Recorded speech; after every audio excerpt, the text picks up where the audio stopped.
Ku Haleluya, haleluya, haleluya, haleluya, haleluya, haleluya, Yesus Tuhan, haleluya, Yesus Tuhan, terima kasih Bapa, haleluya, haleluya. Kami serahkan kepada hamba-Nya.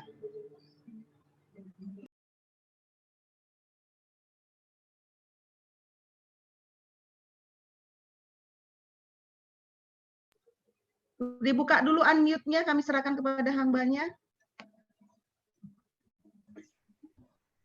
Mari kita berdoa.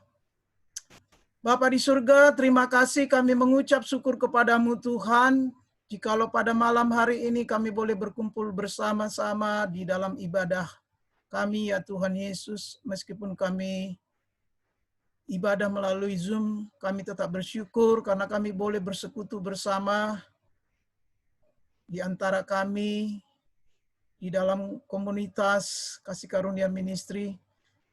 Terima kasih ya Bapa di surga untuk penyertaan-Mu di dalam hidup kami hingga sampai saat ini. Kami boleh memuji, menyembah Engkau melalui pujian dan penyembahan kami. Biarlah itu menjadi persembahan yang berbau harum di hadapan Tuhan. Dan biarlah Tuhan dimuliakan nama-Mu. Dan sekarang kami siap mendengarkan firman Tuhan. Biarlah kiranya Tuhan berbicara kepada kami, karena kami telah siap untuk mendengarnya. Urapi hamba-Mu dan pakai lidah hamba-Mu untuk menyampaikan firman-Mu. Berkati kami semua yang hadir Tuhan di dalam ibadah Zoom pada malam hari ini. Biarlah kami semua boleh mendengarkan firman-Mu dengan serius, seperti Maria yang duduk diam di kaki Tuhan.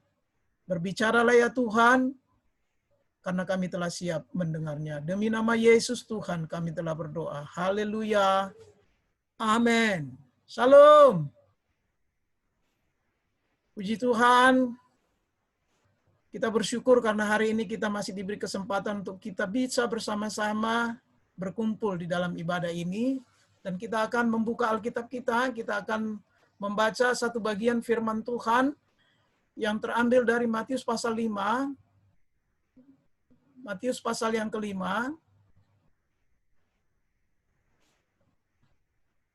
Ayat yang pertama sampai ayatnya yang ke-12. Baik, saya akan membacakannya buat kita semua. Matius pasal 5 ayat yang pertama. Bisa dilihat di gadget kita masing-masing karena saya sudah share firman Tuhan. Demikianlah firman Tuhan, ketika Yesus melihat orang banyak itu, naiklah ia ke atas bukit, dan setelah ia duduk, datanglah murid-muridnya kepadanya. Maka Yesus pun mulai berbicara dan mengajar mereka. Katanya, berbahagialah orang yang miskin di hadapan Allah, karena merekalah yang empunya kerajaan surga. Berbahagialah orang yang berduka cita, karena mereka akan dihibur. Berbahagialah orang yang lemah lembut, karena mereka akan memiliki bumi. Berbahagialah orang yang lapar dan haus akan kebenaran, karena mereka akan dipuaskan. Ayat 7, berbahagialah orang yang murah hatinya, karena mereka akan beroleh kemurahan. Ayat 8, berbahagialah orang yang suci hatinya, karena mereka akan melihat Allah. Ayat 9. Berbahagialah orang yang membawa damai, karena mereka akan disebut anak-anak Allah. Ayat 10. Berbahagialah orang yang dianiaya oleh sebab kebenaran, karena merekalah yang empunya kerajaan surga.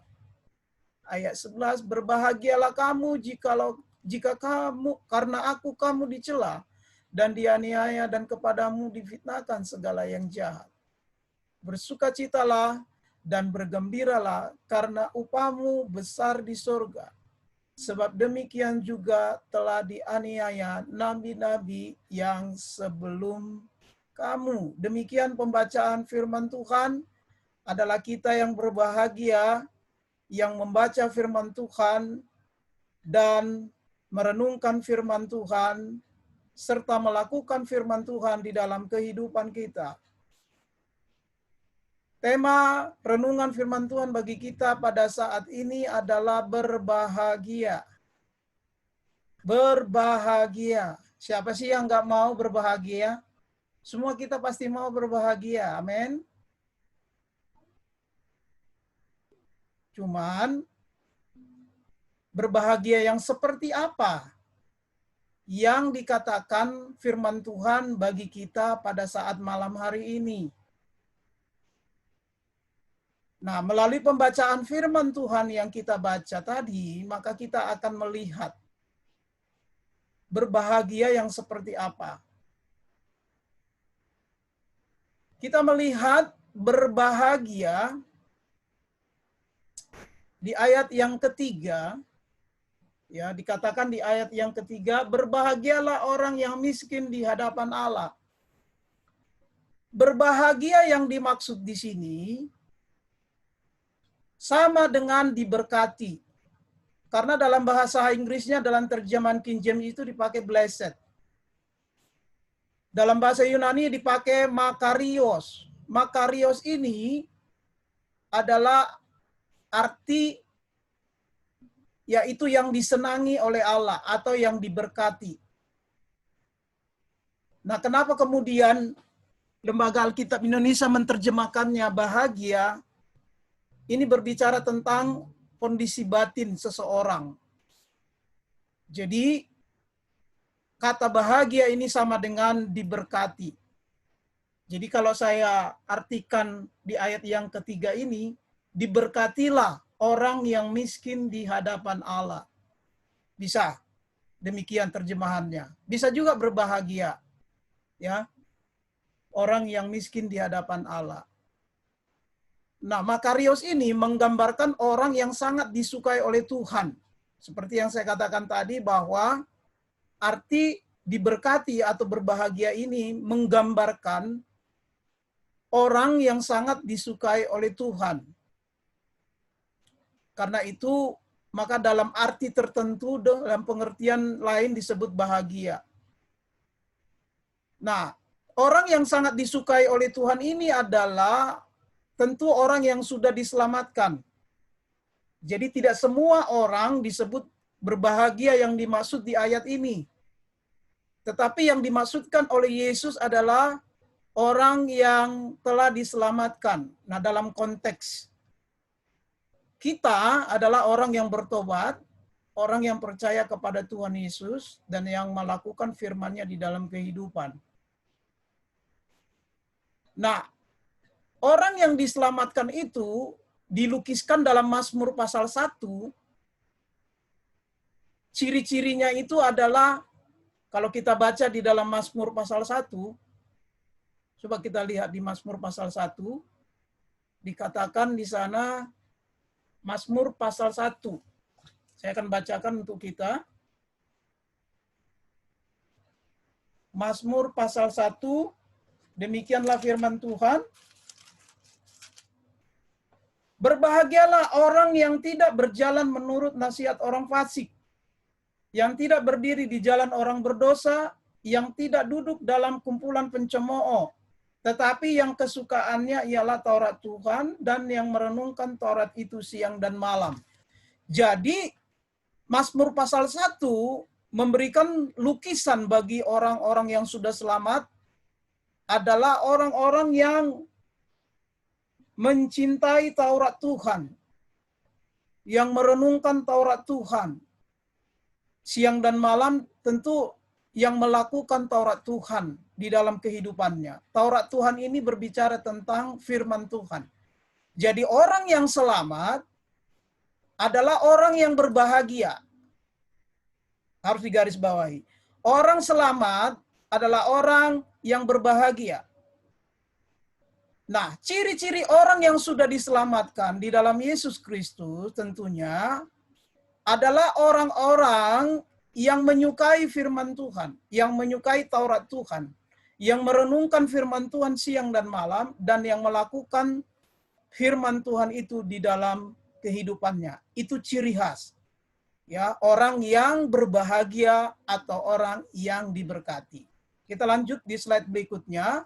Dikatakan di dalam Matius tadi, di Matius pasal yang kelima, dikatakan bahwa berbahagialah orang yang miskin di hadapan Tuhan. Yang miskin yang dimaksud di sini adalah seperti seorang pengemis. Kita tahu seorang pengemis itu kan tentu pengemis yang betul-betul pengemis, karena banyak juga pengemis yang pura-pura gitu loh. Pura-pura miskin, tapi rumahnya di daerah besar-besar gitu, uangnya banyak. Nah, yang dimaksud dengan miskin di sini seperti betul-betul seperti seorang pengemis yang malang, yang tidak punya apa-apa, yang duduk di pinggir jalan lalu meminta-minta kepada orang, meminta sesuatu nafsi, meminta uang dan seterusnya. Jadi yang dimaksud dengan miskin di sini yang seperti itu dalam arti tidak secara harafiah. Tetapi pengertian miskin di sini adalah dalam arti yaitu satu gambaran. Makanya yang miskin dimaksud di sini adalah bukan miskin secara jasmani, bukan miskin secara materi, tetapi sebenarnya lebih kepada miskin secara rohani. Ya, makanya arti miskin yang dimaksud di sini adalah secara rohani. Nah, kalau miskin secara rohani itu lawan katanya adalah sombong rohani. Nah, orang yang miskin secara rohani, ya, orang yang menyadari miskin secara rohani, ya, itu membiarkan Kristus memenuhi kebutuhan di dalam dirinya yang empunya kerajaan surga. Jadi orang yang miskin secara rohani itu merasa dia tidak ada apa-apanya di hadapan Tuhan. Artinya apa? Di dalam dirinya itu dia merasa bahwa dia tidak layak di hadapan Tuhan. Dia membutuhkan Tuhan. Dia membutuhkan firman Tuhan. Dia membutuhkan kekuatan dari Tuhan. Juga dia membutuhkan hamba Tuhan untuk membimbingnya. Membutuhkan orang lain untuk menuntunnya di jalan yang Tuhan kehendaki. Intinya adalah orang yang miskin secara rohani di sini ini adalah dia butuh Tuhan di dalam segala kehidupannya. Dia merasa tidak tahu apa yang harus dia lakukan di dalam hidup ini, maka dia membutuhkan Tuhan di dalam hidupnya. Itu yang disebut dengan miskin secara rohani. Nah, ketika kita memiliki kemiskinan secara rohani demikian, maka itu akan membuat kita rendah hati di hadapan Tuhan. Tidak seperti ahli Taurat yang sombong secara rohani. Ahli Taurat itu kan dikatakan suka berdoa di pinggir jalan gitu ya. Terus suka menggembar-gemborkan apa yang dia lakukan. Misalnya, bukankah aku memberikan perpuluhan tidak seperti janda ini, pendosa dan sebagainya. Kalau dia misalnya duduk di dalam satu rumah Tuhan atau tempat ibadah, dia duduk yang paling depan dan seterusnya, merasa orang lain tidak tahu apa-apa, merasa dirinya merasa benar sendiri, orang lain berdosa, orang lain tidak hidupnya benar. Nah, orang yang sombong rohani seperti itu. Nah, ketika kita memiliki kemiskinan secara rohani, maka kita memiliki semacam memiliki kerendahan hati di hadapan Tuhan. Ya, kerendahan hati di hadapan Tuhan. Jadi seolah-olah kita nggak tahu apa-apa di hadapan Tuhan. Kita ini nggak ada apa-apanya. Kita ini hanya debu. Kita ini hanya ciptaan Tuhan. Nah, kemudian itu kita miliki di dalam diri kita, maka kerendahan hati itu akan terbentuk di dalam diri kita. Itu arti miskin. Nah, ketika dikatakan di ayat yang ketiga, berbahagialah orang yang miskin di hadapan Allah karena mereka lah yang punya kerajaan surga, itu artinya yang punya kerajaan surga kan Tuhan Yesus. Nah, ketika kita merasa miskin secara rohani, maka Tuhan akan mengisi kekosongan itu di dalam diri kita. Tuhan akan masuk di dalam diri kita. Maka Yesus yang empunya kerajaan surga akan mewariskan itu juga kepada kita sebagai anak-anaknya. Makanya dikatakan yang berbahagialah orang yang miskin di hadapan Allah, karena mereka lah yang empunya kerajaan surga. Itu yang pertama. Yang kedua adalah dikatakan menjadi miskin dalam rohani bukan berarti kita kurang berani menghadap Tuhan. Kurang berani melakukan satu pelayanan. Kurang berani untuk berkhotbah. Kurang berani untuk menjadi pelayan Tuhan, misalnya WL. Dan seterusnya. Bukan itu. Jadi miskin secara rohani di sini adalah bahwa kita nggak ada apa-apanya di hadapan Tuhan. Kita harus rendah hati seolah-olah kita tidak memiliki apa-apa. Tidak tahu apa-apa. Nah, inilah yang dimaksud dengan miskin. Oleh karena itu, saudaraku, kita tetap berani untuk berkhotbah misalnya. Kita tetap berani untuk melayani Tuhan sebagai WL, melayani, berdoa, dan seterusnya. Tetapi di dalam diri kita itu ada semacam kerendahan hati bahwa kita nggak ada apa-apanya di hadapan Tuhan. Makanya kan ayat itu kan miskin di hadapan Tuhan. Ini harus digarisbawahi. Lalu kemudian miskin secara rohani itu juga artinya mengakui ketidaklayakan seseorang di hadapan Tuhan. Dan mengucapkan ketergantungannya kepada Tuhan. Jadi orang yang merasa miskin secara rohani, dia tidak bisa hidup tanpa kekuatan Tuhan. Dia tidak bisa hidup tanpa bergantung sepenuhnya kepada Tuhan. Maka setiap hari orang yang miskin, merasa miskin secara rohani, dia berharap dan ingin selalu bergantung kepada Tuhan. Kerinduannya adalah untuk melekat kepada Tuhan, tanpa Tuhan dia tidak bisa melakukan apa-apa. Itulah yang dimaksud dengan miskin di hadapan Tuhan. Nah, kita harus memiliki itu di dalam kehidupan kita. Supaya apa? Ya, supaya kita berbahagia, supaya kita diberkati oleh Tuhan. Karena kita kalau misalnya kita sombong, kita biasanya tidak butuh orang lain lagi. Kalau kita sombong secara rohani, kita nggak butuh lagi pendeta lain untuk mengajar kita. Kalau kita sombong, kita tidak perlu lagi istilahnya hal-hal yang mendukung kita untuk bertumbuh. Itu sombong secara rohani. Tetapi orang yang merasa dirinya miskin di hadapan Tuhan, membutuhkan Tuhan, membutuhkan firman Tuhan, membutuhkan kekuatan Tuhan, dan tidak bisa hidup tanpa bergantung kepada Tuhan. Itu artinya. Lalu kemudian ayat yang berikutnya dikatakan, ayat yang keempat, berbahagialah orang yang berduka cita karena mereka akan dihibur. Berduka cita yang dimaksud di sini seperti meratap. Nanti bisa dilihat di dalam Yesaya 60 ayat 2 sampai 3. Ya. Jadi berduka cita adalah kayak meratap, menangis. Apa yang ditangisi? Apa yang diratapi? Dosa. Nah, pada zaman Tuhan Yesus, ada orang-orang yang saleh yang menangisi keadaan bangsa Israel, di mana bangsa Israel dijajah oleh kerajaan Romawi, kekaisaran Romawi, dan mereka sangat menderita karena penjajahan itu. Mereka miskin, mereka tertekan, mereka mengalami ketakutan, mereka dipaksa bekerja, dipaksa bayar pajak, dan mereka tidak bebas sebagai sebuah negara. Orang-orang yang saleh itu menangisi keadaan bangsa Israel pada waktu Yesus dalam pelayanan berkhotbah di bukit. Mereka menyadari bahwa semua itu terjadi karena dosa. Jadi orang Israel itu dijajah oleh orang Romawi itu karena orang Israel berubah setia kepada Tuhan. Menyembah berhala, tidak melakukan firman Tuhan. Yang berdosa di sini bukan hanya rakyat biasa, tapi seluruh pemimpin-pemimpinnya juga berdosa. Ahli-ahli Tauratnya juga berdosa. Imam-imamnya apalagi. Masyarakatnya berdosa, dan mereka menyadari itu. Nah, makanya di dalam Mazmur pasal 119 ayat 136 dikatakan, aliran air mata mengalir dari mataku karena hukummu tidak ditaati.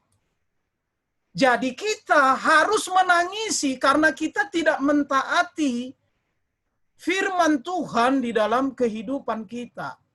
Inilah yang disebut dengan berduka cita. Nah, karena itu solusinya adalah kita harus bertobat.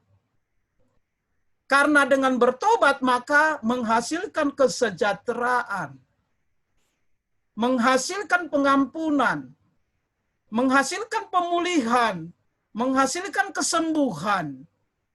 Sebab Kristus telah menanggung semua dosa kita di atas kayu salib. Jadi saudara dan saya tidak cukup hanya meratapi dosa kita, menangisi dosa kita, mengakuinya di hadapan Tuhan, tetapi yang paling terpenting adalah bertobat dari kehidupan kita, supaya hidup kita berbahagia, supaya hidup kita diberkati oleh Tuhan. Ya, harus dipahami. Karena itu, solusi untuk kesejahteraan kehidupan, solusi supaya hidup kita diberkati, berbahagia, supaya penyakit kita sembuh, supaya ekonomi kita diberkati Tuhan, tidak lain dan tidak bukan bertobat. Karena semua itu terjadi karena dosa. Karena itu saudaraku, maka mari kita evaluasi di dalam diri kita. Dosa apa yang masih kita lakukan sampai hari ini sehingga kesejahteraan itu tidak terjadi di dalam kehidupan kita. Ya. Nah, karena itu makanya di ayat yang keempat, berbahagialah orang yang berduka cita karena mereka akan dihibur. Siapa yang menghiburnya?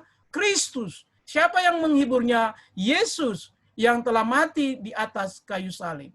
Dialah yang menghibur kita. Yesus datang untuk memberikan pengampunan dan keselamatan kepada mereka yang bertobat, supaya mereka menjadi tanaman Tuhan untuk memperlihatkan keagungannya. Yesaya 61 ayat 3. Ayat inilah yang dikutip oleh Tuhan Yesus ketika ia berada di bait Allah, mengajar dan menyampaikan firman Tuhan dari Yesaya 61. Yesus berkata, "Nah, sini hari ini digenapi." Artinya bahwa Yesuslah jalan keluar atas segala persoalan yang kita alami. Karena itu, ketika kita bertobat, kita diberkati Tuhan, dan ketika kita diberkati oleh Tuhan, diselamatkan oleh Tuhan, maka kita menjadi tanaman Tuhan untuk memperlihatkan keagungannya.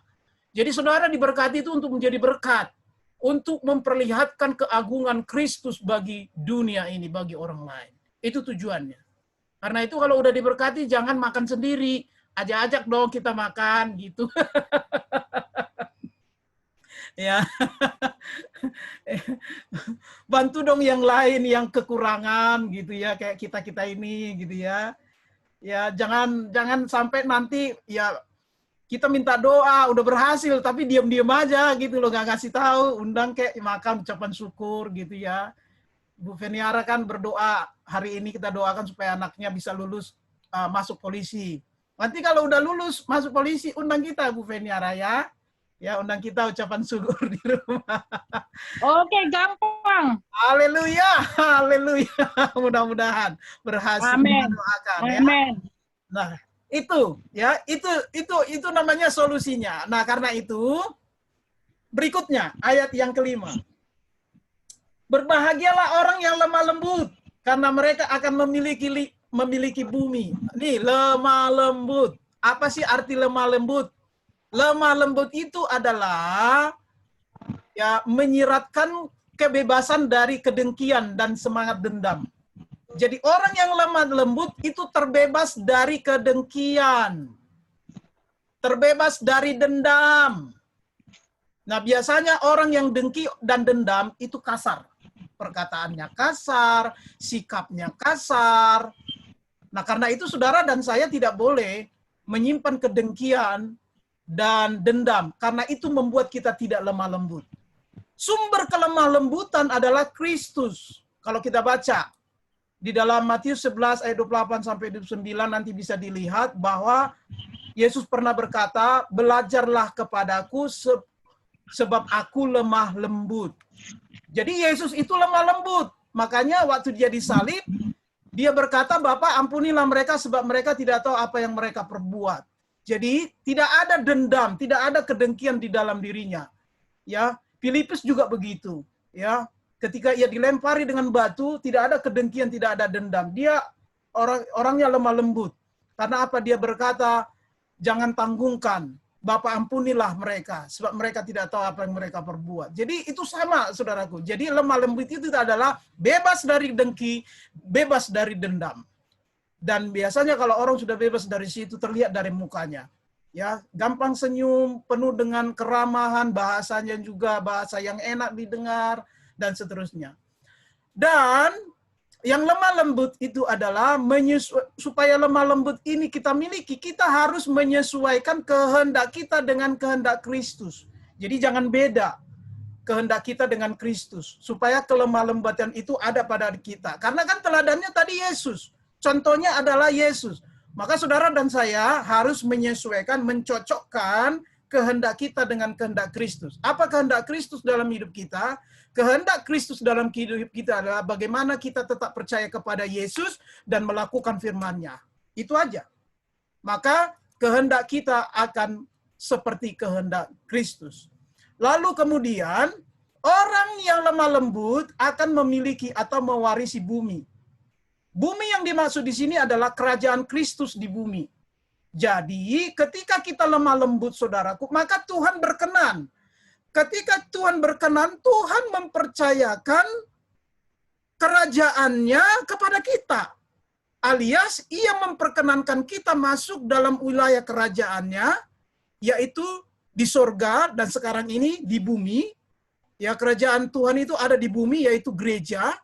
Nah, Tuhan mempercayakan gerejanya, wilayah kerajaannya kepada kita karena kita lemah lembut. Nah, saya belajar di sini banyak nih. Nih. Banyak orang yang bilang saya agak kasar ngomongnya. Banyak orang yang bilang saya kurang lemah lembut.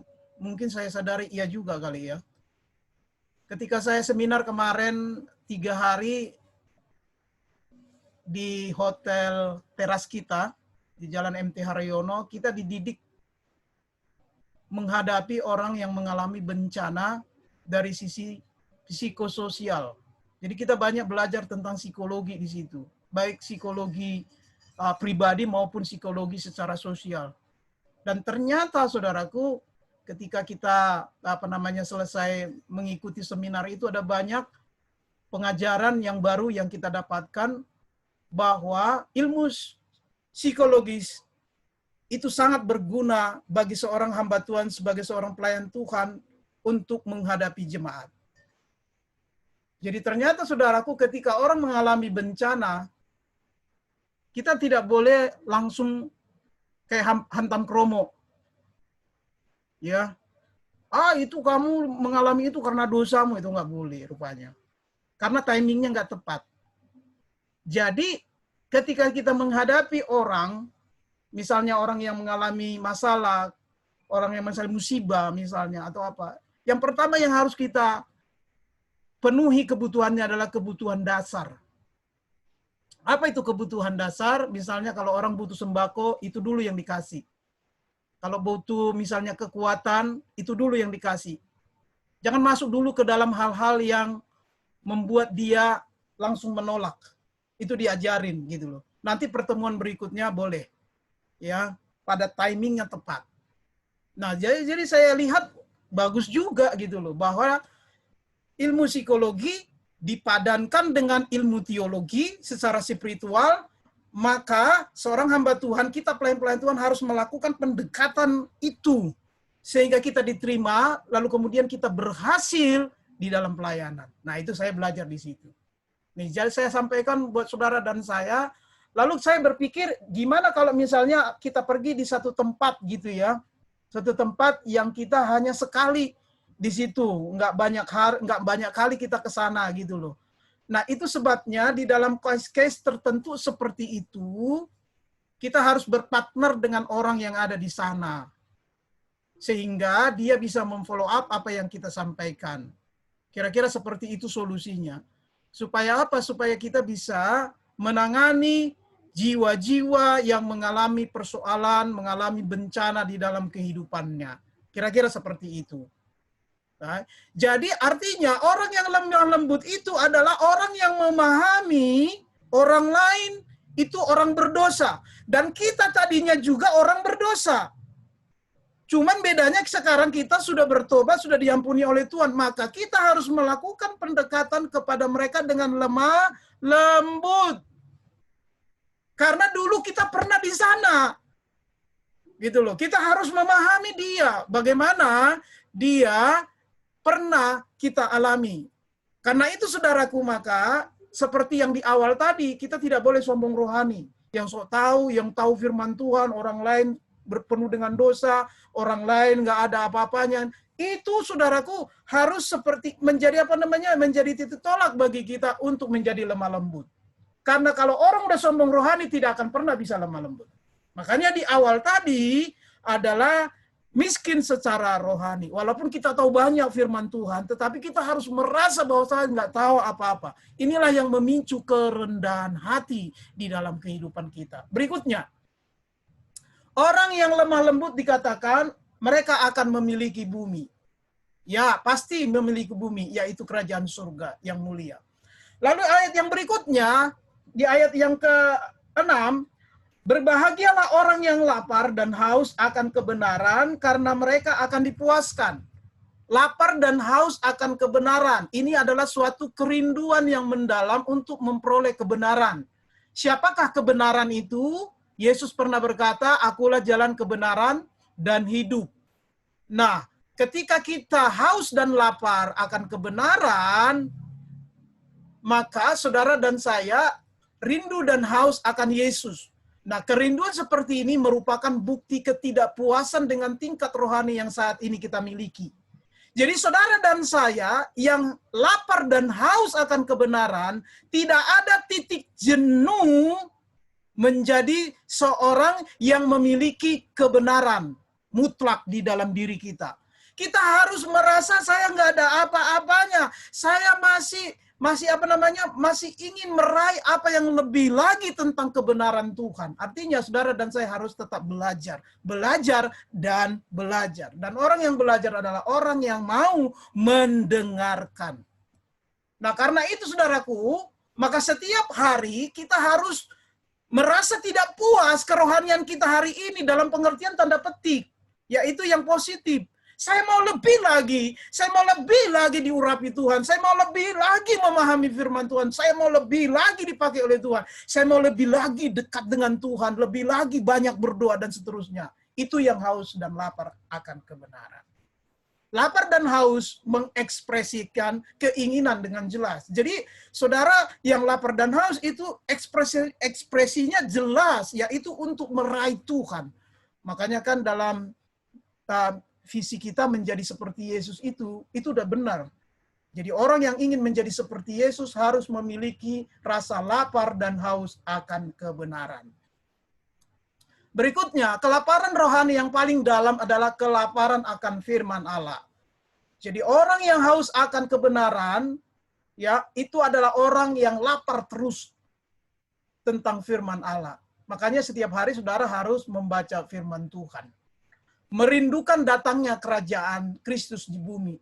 Ini orang Pentakosta lama ini nih. Makanya lagu kesenangannya orang Pentakosta, oh Yerusalem, kota mulia, hatiku rindu ke sana. Ini orang Pentakosta. Nah, itu saudaraku kerinduan itu harus terus-menerus tertanam dan lapar. Supaya apa? Supaya kita fokus mencapai itu. Karena itu saudaraku jangan menginginkan untuk tetap tinggal selamanya di bumi ini. Ya. Tempat kita surga. Jadi kerajaan Kristus di bumi ini harus menjadi kerinduan kita. Dan itu bisa tercapai apabila saudara dan saya rindu dan haus akan firman Allah. Kira-kira begitu. Kemudian ayat yang ke-7, cepat saja. Berbahagialah orang yang murah hatinya karena mereka akan beroleh kemurahan. Murah hati artinya penyayang. Ya. Belas kasih orang yang penyayang itu memiliki belas kasih, yaitu pengampunan, mengampuni orang yang bersalah. Ya. Dan belas kasih atas penderitaan dan yang membutuhkan. Jadi saudara dan saya disebut murah hati apabila kita hidup dengan belas kasih dan mau mengampuni orang yang bersalah dan peduli atas penderitaan orang lain di dalam kehidupannya. Itu yang murah hati. Orang yang bertindak dengan belas kasih dapat mengharapkan kemurahan yang sama dari manusia dan Allah. Biasanya orang yang murah hati selalu disenangi oleh sesamanya. Orang yang murah hati itu biasanya ketika dia menderita, banyak ditolong orang. Amin. Tapi orang yang pelit, saudaraku, itu ketika dia susah, gak ada orang satupun yang mau bantu. Karena dia bilang begini, pelit banget itu, ngapain bantu dia?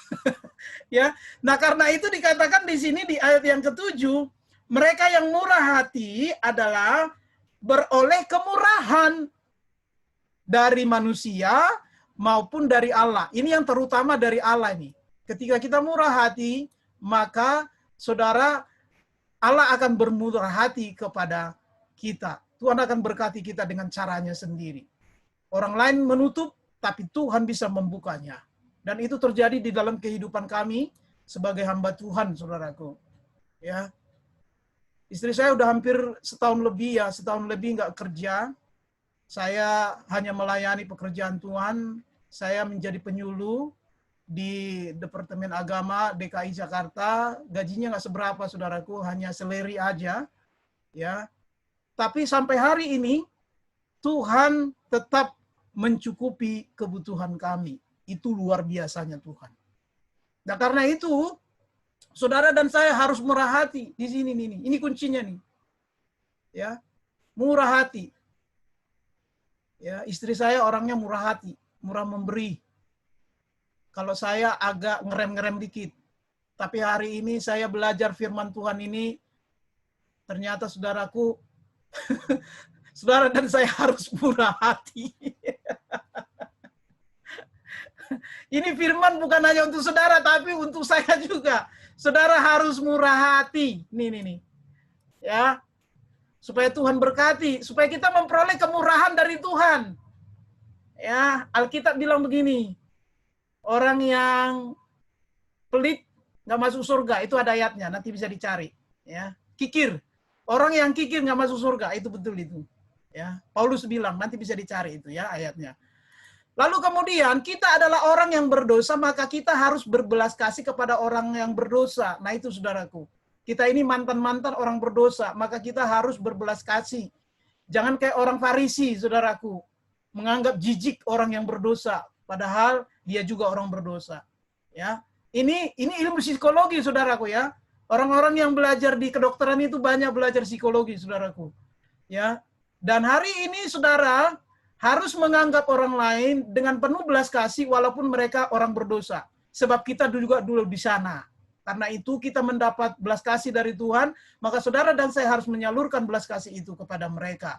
Bukan berarti kita mengiyakan dosanya, tapi kita rindu melakukan pendekatan kepadanya dengan cara yang soft, lalu supaya dia dibawa kepada Tuhan oleh kita. Lalu, jika kita bertindak lemah lembut dan murah hati, ini memberikan pengampunan. Jadi orang yang lemah lembut, orang yang murah hati, itu pasti gampang atau murah hati memberi pengampunan. Mengampuni orang yang bersalah. Lalu ayat yang ke-8. Berbahagialah orang yang suci hatinya karena mereka akan melihat Allah. Saudaraku, Tuhan itu kudus. Tuhan itu suci. Maka saudara dan saya harus suci hatinya agar dapat melihat Tuhan. Melihat Tuhan nanti di kerajaan surga ketika ia datang kedua kalinya. Tapi hari ini kita bisa melihat Tuhan secara samar-samar. Bahkan ada banyak orang yang mengatakan dia melihat Tuhan. Nah, orang yang suci hatinya adalah orang yang moralnya tidak tercemar oleh dosa. Perhatian atau kesetiaannya tidak bercabang. Jadi saudara dan saya disebut suci hatinya apabila kita tidak lagi melakukan dosa dan juga kita tidak menduakan Tuhan. Jangan sampai saudaraku, kaki kita satu di Tuhan, kaki kita di setan, kemudian Tuhan dan setan tarik-tarikan, lalu kemudian akhirnya kita jadi korban. Jangan. Sekali ikut Tuhan, tetap setia ikut Tuhan. Sekali bertobat dari dosa, tetap meninggalkan dosa. Jangan bercabang hati. Sekali kita berkomitmen melayani Tuhan, tetap melayani Tuhan. Sekali kita mengikut Tuhan di dalam persekutuan kita, tetaplah setia. Itu yang disebut dengan orang yang suci hatinya. Lalu orang yang suci hatinya diberi penglihatan yang tak terhalang tentang Allah dan penggenamannya pada saat Kristus datang. Nanti bisa dibaca ayat ini. Hari ini kita melihat Kristus samar-samar, tetapi pada saatnya nanti kita akan melihat Kristus dengan jelas ketika ia datang kedua kalinya. Karena itu, sucilah hati kita supaya kita melihat Tuhan. Lalu kemudian ayat berikutnya, ayat 9, berbahagialah orang yang membawa damai, karena mereka akan disebut anak-anak Allah. Yesus Raja Damai. Allah itu adalah damai. Maka ketika kita menjadi pengikut Kristus harus membawa damai. Berbeda dengan ini, saudara tidak akan pernah disebut pengikut Kristus. Karena itu dimanapun kita berada harus membawa damai, jangan buat keributan. Di persekutuan, di gereja, dimanapun, harus membawa damai. Makanya tadi supaya bisa membawa damai, yaitu saudaraku rendah hati. Supaya membawa damai, kita harus suci hidupnya. Nah, ketika kita menjadi pembawa damai, maka sifat dasar Allah itu ada di dalam diri kita. Dan ketika kita memiliki sifat dasar Allah, maka kita dihormati Allah dan juga dihormati orang lain secara layak. Dianiaya. Ayat berikutnya. Berbahagialah orang yang dianiaya oleh karena kebenaran, karena mereka lah yang punya kerajaan surga. Dan seterusnya. Jadi ketika kita dianiaya, akhir-akhir ini kita dianiaya, maka saudaraku berbahagialah. Karena pada saatnya, pada waktu penghakiman, itu akan dibukakan oleh Tuhan. Dan setiap orang yang melakukan penganiayaan terhadap kita akan dihukum oleh Tuhan. Karena itu, ketika saudara dicaci maki, dianiaya karena Kristus, berbahagialah. Sebab engkau diberkati oleh Tuhan. Orang yang dianiaya upahnya besar di surga. Yesus pernah berkata, orang yang kehilangan nyawa karena aku, ia akan mendapatkannya. Bersukacitalah dan bergembiralah sebab nabi-nabi juga mengalami hal yang sama. Artinya ketika kita dianiaya, kita tidak sendiri. Bahkan Yesus sendiri dianiaya, bahkan mati di atas kayu salib. Paulus sendiri dianiaya, mati karena memberitakan Injil. Maka saudara dan saya ketika dianiaya, ketika dibunuh sekalipun, tetap bersukacita. Sebab upah kita besar di surga. Demikian firman Tuhan, kiranya Tuhan memberkati kita semua yang mendengarkan firman Tuhan. Tuhan Yesus memberkati. Amin. Mari kita berdoa. Bapa di surga, terima kasih kami mengucap syukur kepadamu Tuhan, karena hamba-Mu sudah selesai menyampaikan firman-Mu. Biarlah kiranya firman-Mu menjadi rema dalam kehidupan kami. Kami boleh menjadi anak-anak Tuhan yang melakukan firman Tuhan di dalam kehidupan kami. Berkati jemaat-Mu Tuhan, lindungi mereka. Mampukan mereka melakukan firman Tuhan. Di dalam nama Tuhan Yesus Kristus, kami telah berdoa dan bersyukur. Haleluya. Amin. Saya serahkan kembali. Tuhan memberkati. Terima kasih untuk hambanya yang sudah menyampaikan firman Tuhan yang luar